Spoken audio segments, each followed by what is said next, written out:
由老挝直达中国云南的中老铁路由中国建造，是一带一路下重要运输基建之一。铁路穿越热带雨林，开通2年来，亦是老挝重要的客货运铁路。铁路穿越热带雨林，为了保护亚洲象栖息地，走线多了，用桥和隧道。在中老铁路上能吃什么？既有老挝特色套餐，包括竹筒饭、菠萝饭，亦有云南民族风味菜，例如木瓜鸡、香草鸡，卖15至68元人民币。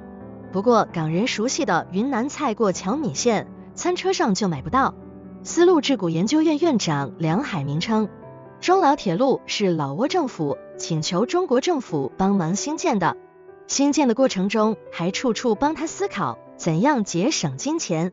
老挝政府要求这条铁路既可载人也可货运，时速160公里是最适合这条铁路的效益和经济效益。